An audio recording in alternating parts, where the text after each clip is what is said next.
I'm Tommy Merickel. I'm the Chief Sales Officer at Taylor. 68 years old. I've been with Taylor since September 1st of 1988. My oldest brother, Mike, was 12 years older than me. And then there are 7 girls in a row, and then me. A younger brother, 2 younger sisters, and the babies was a baby brother, Casey. Our kitchen table was actually round, and in the middle of it was a lazy Susan. So instead of saying, if you had a long table and you had 6 people on both sides and the parent on either end, to try to fit 13 or 12 or 11, whatever it was on there, it was everybody around a round table. And then when all the food and the milk and the bread and stuff was on the lazy Susan, so instead of passing things, you just turned the table, in that, the lazy Susan. So when it came around, you grabbed it off, when you're done, you put it back. And then it also served as a merry-go-round for the younger kids, during the day. So many things happen in a big family, back in the day when, the basement stairs wasn't any door on it, and there were always little kids around and they would fall down. So I always remember just having a mattress at the end of at the bottom of the staircase. So at least as you fell down the staircase, you landed softly down on the cement, but on the mattress. When you grow up in a family of 13, you never went any place by yourself. Matter of fact, one of my older sisters, they say, hey, can I go out, at 17 or 18 with my boyfriend? And my dad said, what are you going to do? Well, we're just going to go for a ride. Okay, take Tommy with you. So they would go out and they're driving around town at 17 years old and they'd be smoking. So I remember the first time I had a cigarette, I was, 5 years old in the back seat and they made me smoke. And my sister said, if you tell on me, I'm going to tell on you, and they're going to be a lot more trouble at a 5-year-old smoking than one at 17. And that's probably it was the last cigarette I ever had. I don't smoke, probably being, exposed to it at 5 years old in that regard. But the point is, you never went anywhere by yourself. If someone went grocery shopping, well, take these 2 kids with you. So it's funny with my wife now, she likes her downtime by herself, and I don't like being by myself. So I need a crowd, or I need someone to go with. So we work through that as well. My dad was a successful business person, so it afforded us, every year we took a family vacation, and it was not just going up 30 miles to renting a cabin. We traveled to 48 states, either in a converted school bus early on. That's my dad, before Winnebago, he probably should have taken that, but took an old school bus and made 3-4 bunk beds, had a storage place for tents, that we'd camp in the tent, but it had an ice box, not a refrigerator. It was filled with ice, and then just a propane stove that as we traveled. But we think, we went to New York in it, we went to Alaska in it. And it wasn't a choice of whether you went on family vacation, because it was family. And you said, well, I'm going to miss this activity or that activity. No, we're going on family vacation. And they were usually a minimum of 2 weeks, sometimes 3 weeks. And that's what we did. And you'd think, there were always disagreements or fights or, with that many people going on. But those were just some of the greatest memories. And we look back at some of the old film or slides of that. All 13 of my siblings are still alive to this day, very close. We didn't think being one of 13 in our small town was a big thing, because the Herzogs had 13, the Uzelman family had 15, Sanders family had 16. So, being in a good Catholic community, in that sense, it wasn't unusual for people having, in the farm community, families that big. And we always had chores to do growing up. Even though we lived in town, that didn't make any difference. Every morning, every kid had chores to do, whether it was to sweep the basement floor or, someone to clean the garage or someone to do the dishes. And I think the other unique thing is my parents didn't differentiate between the boys' jobs or the girls' jobs. We were really brought up, which is pretty unusual, for someone that grew up in the 60s and in the 70s, where my dad thought that his girls could do whatever any boy could do. So I grew up in that environment, especially with 9 sisters. So it was a lot of treasured great memories growing up in a family like that. Wadena was an interesting community, like 4,500 people. However, it was really a neat retail and manufacturing town. Homecrest furniture, which some people might know with their patio furniture, was invented and made and manufactured in Wadena. Wadena also is known as the Wadena Car Kings. There were 5 new car dealerships in Wadena, so it became sort of a central area, a regional area in central Minnesota, where people wanted to buy. They were a big Ford dealer, big Chevy dealer, big Chrysler dealership, et cetera, big food distribution companies. Still in this were Russ Davis Wholesale or Mason Brothers Food. And then our family company, my grandfather started Harry Merickel Lumber Mills, and which then grew into Merickel Lumber Mills after my dad and his 2 brothers, who 2 brothers were twins, bought my grandfather out. And they grew this business to, both wholesale and retail lumber, hardware. It was literally called Merickel Mile, a play on the word Merickel versus how our last name is spelled. But they had a furniture store, grocery store, gas station, hardware store, lumber company. It was a great employee town. A lot of people had jobs. The farmers, it was a big dairy area, but big back in the day. Someone might have, 20, a herd of 20, cows milking. So the dairy farmers would milk in the morning, then come and work at the mill workshop, for the day, and then they'd go home and milk cows, in the afternoon. So, but everybody in a town like that knew everybody, and everybody, got along. It was just a idyllic place to grow up, in that sense where, we'd hunt in the morning. We'd love to hunt. We'd go duck hunting, and back in the day, we'd just bring our guns, we'd case them up, we'd stick them in our locker. That wasn't a problem, in that regard. And there weren't any rules against that because everybody knew that it was a small community. Everybody liked to hunt or fish, and it was just a great place. I have a lot of great memories. I just celebrated our 50th class reunion. I was, on the committee for leading that up, and we had a pretty good turnout. Almost 70% of our 140 people showed up, and just a lot of good friends, a lot of good memories. Had a great upbringing, in Wadena. Was very active, and as most kids in small towns, and summertime activities. Went to high school. It's 145 kids in my graduating class. So in a class that small, you didn't have to be a great athlete. You just needed to be an athlete. So I played football, basketball, and baseball. Had a very good baseball teams and basketball teams for a small town in that area. Decided after high school, when I graduated, to stay close to home. Went to St. John's University in Collegeville, Minnesota. Had a good first year, but I was thinking there's got to be more to this. So in my second year, I decided to convince the dean of students, who got to be a friend of mine, that there wasn't an exchange program going on. And I said, I'd really like to go and learn Spanish, because I took Spanish my freshman year for a year. And I said, but I think if I went to Spain, I could pick up the language a lot better. So I found a program that wasn't affiliated with the university, but the dean said, well, we'll take a chance on you, see if you can build the program, Tommy, so go ahead.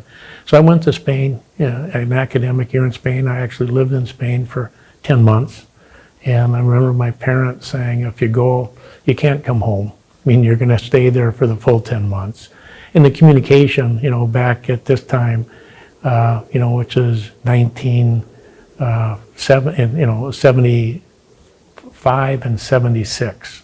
So it wasn't like you're hopping on the internet at that time, and making an international phone call was probably $20, for 5 minutes at the time. So I remember going there and I think, oh, this is going to be great. An academic year in Spain. I moved in with the family. And at that time, a 3-year-old had a better command of the Spanish language than I did, as a 19-year-old, which I was. And for a month, I cried myself to sleep every night, knowing that I was there, I was stuck, and I had to learn the Spanish language. Full immersion was what I was doing, going to the University of Seville.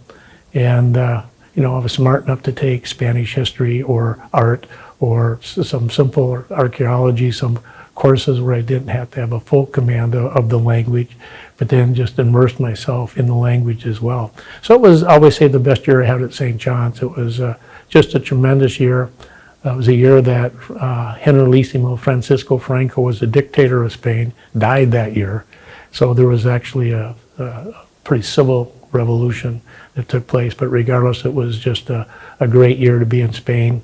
Took, you know, over the holidays, 5 weeks on a Euro pass, just traveling all over Europe. Came back to St. John's, finished that up. 2 years, very active in the student government and other interests. And so when I got done with St. John's, I interviewed, had a number of job offers, and I took one with the Pillsbury Company. And that job was to trade commodity futures off the Chicago Board of Trade. And my specialty was being soybean meal. So in the morning, we would trade off the Chicago Board of Trade, the futures. In the afternoon, if we went long on futures, we would sell short on the cash crop of soybean meal. So I was selling to people that were big, like turkey farmers that used a lot of soybean meal for protein. And so all across the country. And I thought, well, great, I'm making a lot of money. This is really great. But sort of that same thing at what happened at St. John's, I became restless. And I said, there's got to be more to it. So after about 8 months, I just said, you know what, I think I want to travel the United States. So I resigned, hopped in my car, went to Colorado for a while, and then went to New Mexico for a little bit. And then I went to Mexico to, you know, pick up and, you know, use the Spanish language and enjoyed that. Then I went up to California and then drove over to New Orleans and then to Florida. And this was all over for about 6 months, and I ended up finally going to Washington, D.C., where the political bug bit me again. And I said, this ought to be interesting. So I drove home, found a friend that wanted to run for the Minnesota State Senate. I said, well, let me help you. So I became his campaign manager up in our home area, won that race, and the political bug bit me. So we were successful. And from there, I went to work as a field director for the Minnesota State Republican Party. And then Senator Rudy Boschwitz was running for re-election, knew what I was doing with the state party, liked my organizational skills, and went to work for him. Well, I met my wife, Laura, in politics. We were both working for Senator Rudy Boschwitz. She was a caseworker, and I was the statewide field director working on federal grants for communities. But she was in the office and I was in the office, and actually knew her mom and dad prior to knowing her because I worked prior to that on her dad's campaign. He was a longtime state senator in Minnesota, and I had worked on one of his campaigns. So I knew her mom and dad, and then I met her in the office, and we dated for 3 years and we got married. We ended up, you know, in our late 20s being married, in early 30s when we started the family, and we've got 4 boys. You know, Harry now is 35, Duke is 33, TC is 31, and Pete is 29. And we're blessed. Harry got married 2 years ago, and when he said I do, he married a girl that he dated in high school that was divorced, and she had 2 kids. So when they said I do, we had 2 instant grandchildren, which just love, William and Emmy. And since that time, they have another baby boy who was born 4 months ago. His name is Harry Bjorn Merickel, and Bjorn in Norwegian is bear, so he goes by the name Bear. And Duke, who works for Taylor Corporation, he and his wife Abby have a 2.5-year-old Heath, and then TC is 31. He worked for the Timberwolves and premium sales, not married at this time. And then Pete and his wife Christine, been married for a couple of years, and they just had a baby boy, Charlie. Good family, tight family, all love and enjoy each other. They're busy. We enjoy when we can being around them or being involved in their lives when they want us to be. I don't post much on social media because I think I have probably 20 friends on Facebook on purpose, which is most of them are all family members. But I think the last 2 weeks I posted where I was rocking our grandson Charlie, and he fell asleep on my chest, and I fell asleep, you know, in the rocking chair. And of course the kids are taking a picture of that. And then last week I did the same thing with Bear. I was calming him down, and he fell asleep on my chest. And of course, I fell asleep then, because I don't think there's anything more tranquil than having a grandchild, fall asleep on your chest. I mean, that's just pure joy. I posted those 2 pictures the last couple of weeks. But then William just celebrated his 7th birthday on Saturday, and if you're going to be there, you might as well be active. And so there must have been 10 friends he had, boys and girls, that came to his party, and I was right in the mix of it. I like crowds, small crowds like that, and being active. And so we just had a good 2-hour birthday party right in the middle of it. So I hope that I can get back engaged with my boys. I was always active as a coach in football, basketball, and baseball with them, or engaged in something to help out, what they participated in. So I look forward to that as well. I come from a family of alcoholism. My mother's 2 brothers died of it. My dad and his brothers were alcoholics. I'm an alcoholic. So I'm going on 39 years of marriage, and in that sense, I'm going on 36 years of being an alcoholic and no longer abusing or having alcohol in my life. I don't begrudge anybody else that does it, but that disease in the DNA has fallen in within my boys, because Harry just recently is 10 months dry, went into recovery. Duke, just on his own, I don't think he ever did drink. TC's been in recovery twice, and Pete's been in recovery. I always have a saying, my wife Laura and I have, it's the only normal people are the ones you don't know very well yet. And people struggle with all sorts of things, and especially back with addictive diseases. So I'm a big advocate of speaking out on it and telling people. So I've had a couple of problems in my life, as well as my boys. Alcoholism was one of them. Anger is another one. To save my marriage, I went to a 1-year anger management class because of my temper.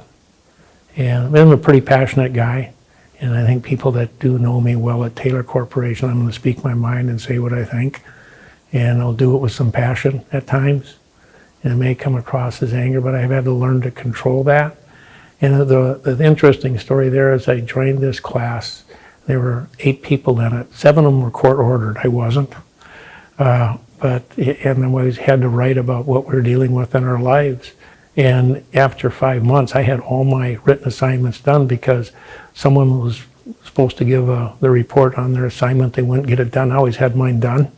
And so little by little, I got done a little bit faster. But it was just like I still go to Alcoholics Anonymous. It's a good thing, because when I crossed the threshold, I'm not Tommy Merickel, Chief Sales Officer at Taylor Corporation. My name's Tommy, and I'm an alcoholic. And when you cross that threshold, it's humility, which is a positive trait.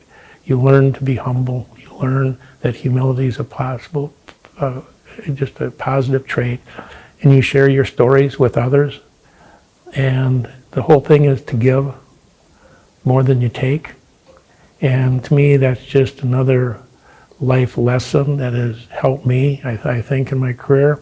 So when I go out and speak to a lot of our young new employees, I'm very open about what I've had to deal with, anger management, what I've had to do with my addiction. And what I just tell people is that get help, whether it's you or a spouse or a child.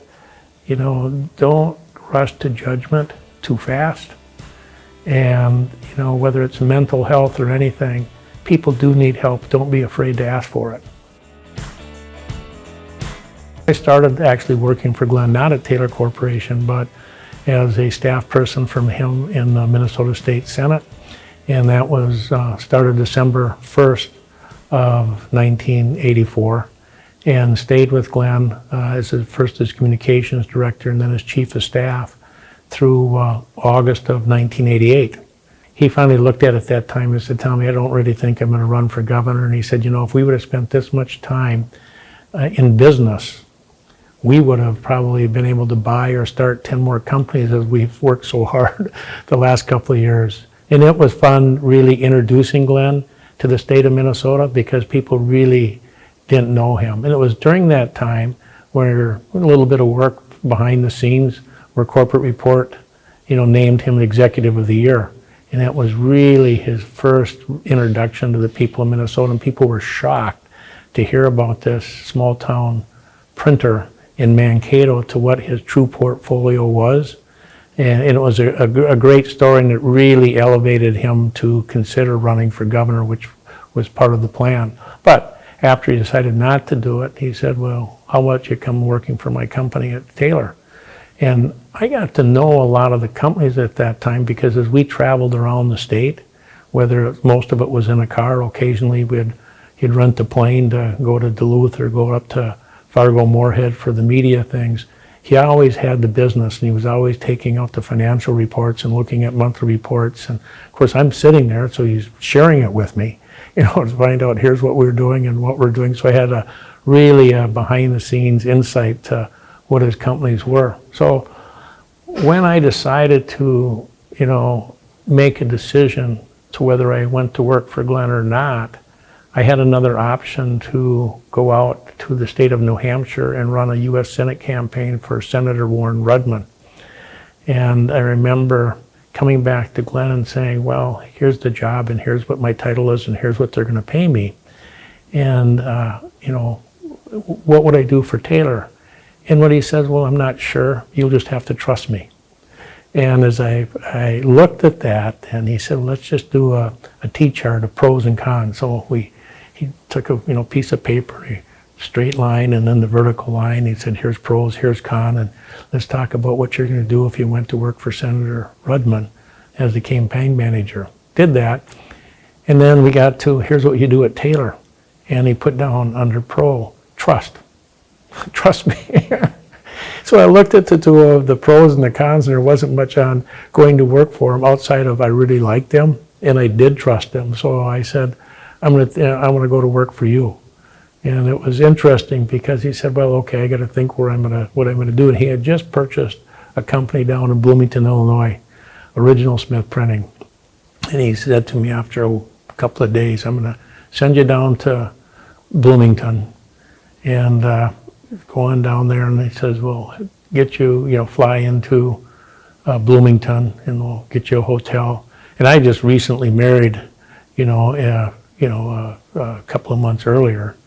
And he said, well, every couple of weeks, you can come home, and every other couple of weeks, maybe Laura my wife can come down and see you there, but you're going to learn printing by, learning with Original Smith Printing. So it was interesting. I started off, in the office, learning about customer service, and, little by little, I went back into pre-press, learning about those days what the strippers with film did, and the plate makers, and then a little bit out into the production, being an assistant feeder on one of the presses, and then into the bindery. And finally, after 4 or 5 weeks, I worked myself way back into the warehouse, and I grew up running a forklift at our family lumber yard. And so I thought, well, geez, this is what I can do. Everything else was so brand new to me. And over the intercom, it was Tommy Merickel, line 1, Glen Taylor. And so I go find a phone and punch in the number, line 1, and it's Glen. And he says, Tommy, I need you to come home. I said, what do you mean? He said, well, I bought a new company up in New Brighton called Printcraft. And I said, okay. And I said, well, what am I going to do? And he said, well, you're going to be the new president.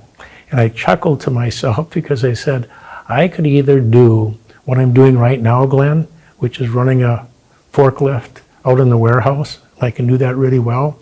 Or I could be president because I don't really know anything in between what's going on in this printing company after 4 weeks or 5 weeks, because it was sort of being thrown into the swamp, and, learning how to get out of it pretty fast. But regardless, I did come home. He brought me out, Craig, to Printcraft. And he introduced me to 50, 60 employees that were there at the time. And he says, I want to introduce Tommy Merickel. He's the new president of Printcraft. And he doesn't know anything about printing, but he will end up working with you and leading this company to a brighter future. As a matter of fact, In 5 years, got so much confidence, we are going to knock down these walls and we're going to double the size of this facility. So I looked at him and I said, well, thanks for that warm introduction.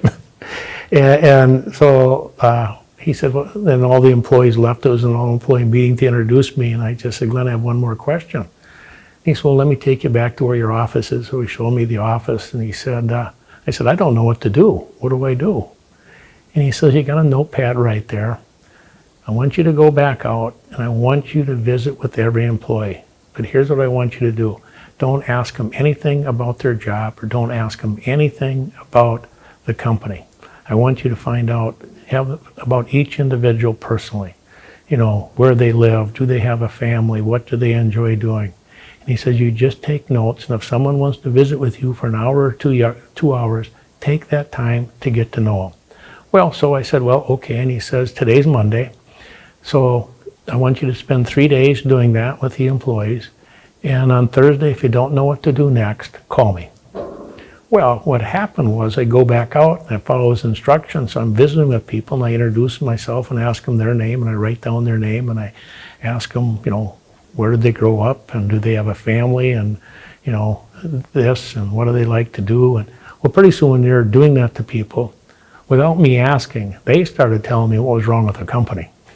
Because this was a company that Glenn literally bought out of bankruptcy, and it had $7 million in sales when he was first looking at it. And what happened is that the former president and half of the sales staff started their own company while they worked there.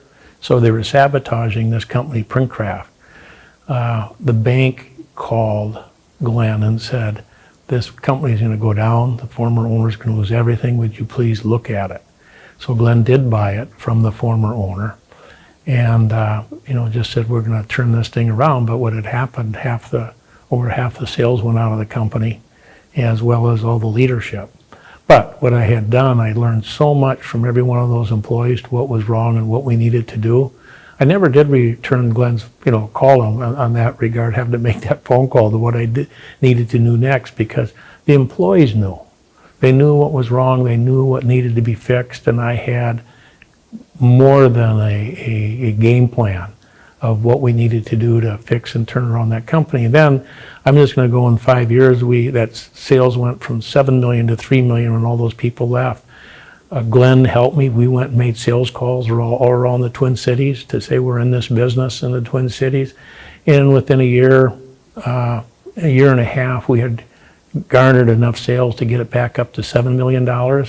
And then we got it up to 10 and then to 14. And when you're 5, you know, the company was back making some money, but we still had some debt to pay off to Taylor Corp.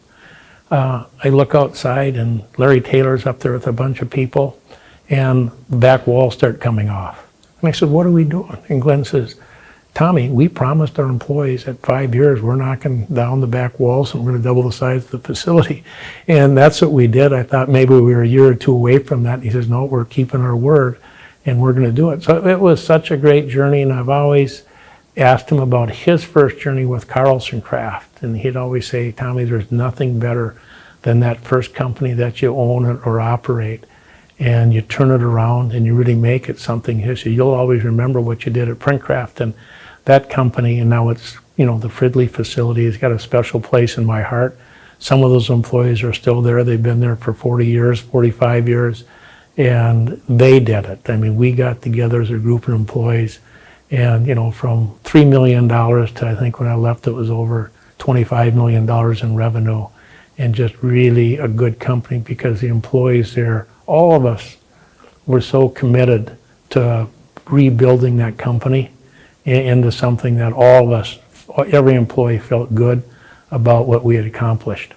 What I have passion for right now is to be the best supportive coach I can be. Right now I've been blessed. And I look as being literally a protege of Glen Taylor. Not everybody gets that opportunity. And you know, for him to, over the years, to mentor me is really a blessing that I'm really grateful for. And I need to pass that on in my own way. I can't pass on Glen Taylor, but what I've learned from him, I can pass on to others. And the hope is they can pass it on to others.